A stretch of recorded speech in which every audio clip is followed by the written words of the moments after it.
Plastic everywhere. On the roads, in the waters, in the rivers, even in the island of the gods, Bali. What can we do about it? Was the question that brought Cleanwave Indonesia to life.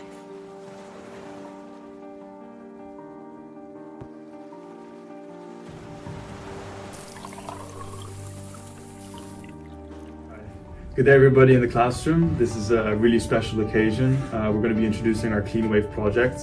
I want to thank Max and Richard, our CEO, and Nanda, our head of operations, for being here. Max, I want to start with, what does Bali mean to you, and what does, has Bali become in your eyes? Yeah, thanks for having me. Just to give some context, I was born and raised in Indonesia. I've spent most of my years in Bali every year for the past 20 years, and Bali has really kind of been known as a pristine island. It kind of always has been. You got to enjoy it with very minimal human aspect in the past. Unfortunately, this has turned pretty lopsided in the past 10 to 15 years specifically, with just the increase in tourism and the increase of waste that kind of comes with it, especially since it's such a small island that's relatively concentrated in the south. And I love the water. I'm a big surfer. Yeah, so it's rare for me these days now to ever get to enjoy the water and the landscape that we once had without seeing plastic or being in the water with plastic around you. And so I think this influx of plastic waste, it ends up in the gutters, it ends up in the rivers, the land, but it mostly ends up back in the ocean, ruining both the nature and the health of the biodiversity, and also the life of the locals and the tourists that wants to visit for what it once was, and that is the island of the gods. And so I think that segues pretty well to why we're here. Absolutely, I think that's a great introduction, and I want to further elaborate on that with the knowledge of Richard, because what is the cause of this social problem, and can you further explain that, what we're trying to solve? So plastic pollution is a significant issue in Indonesia. We are the second largest marine plastic polluter in the world. So that is a sign, I think, greater than any other that this is a problem that needs to be addressed now. We want to create a plastic 3D printed cup that is circular from beginning to end. So it's going to be made out of 3D printed filaments that are made from recycled plastic, and will have a circular model, which Nandana will explain. So the main objective of our social enterprise is to phase out plastic pollution in the marine environment by turning it into recyclable materials. Through 3D printing filaments, our material will be used to produce various usable objects such as cups and cutleries. We hope that once those cutleries can no longer be used or it is broken, we can reproduce it by remolding the broken cutleries into 3D filaments again. This would maintain the circularity of the products that we use. And circularity itself, as Richard mentioned, is essentially the form of innovation that we want to bring and we want to highlight in order to tackle this social problem of plastic pollution in the marine environment. Absolutely, and I think it's really important to note that the local government has been very poor in enforcing any plastic polluting mitigation strategies, and obviously the industries that use that have followed suit. So what our product really seeks to do is provide a competitive, reusable plastic cup and piece of cutlery that it can be used on a large scale, and that's something more attractive than the current inherent plastic producer relation to the local government and the hospitality industry. So I want to look at, how will this make money, Richard? We will rent these cups to local beachside businesses. So we're talking about resorts, clubs, hotels.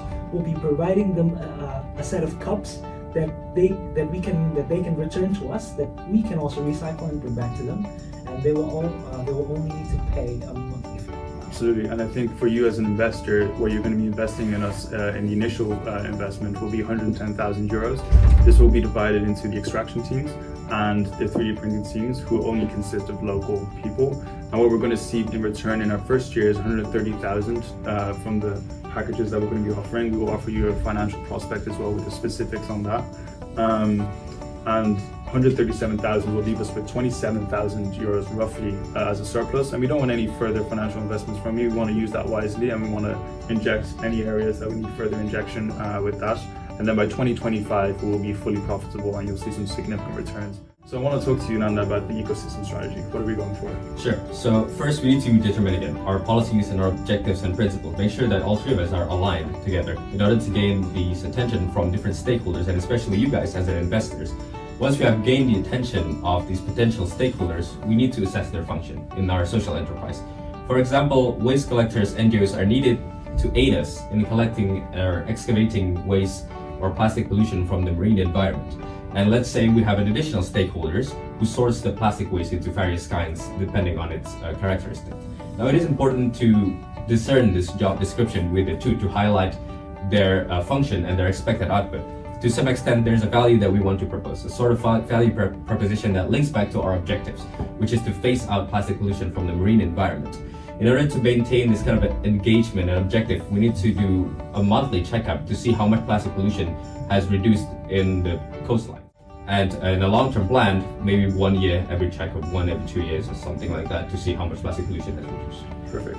And as a social and sustainable entrepreneurship that this is, the social impact is extremely important. And Richard, do you want to guide us on how we're going to measure this?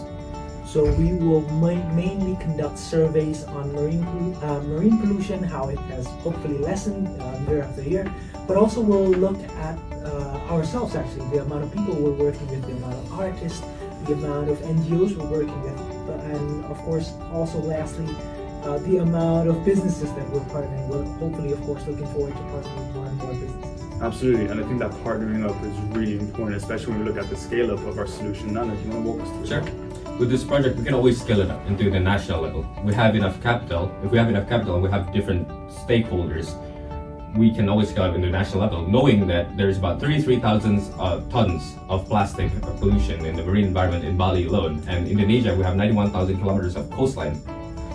So we plan on starting with a small regional scale to begin with. For instance, we can use Kuta Beach as an example.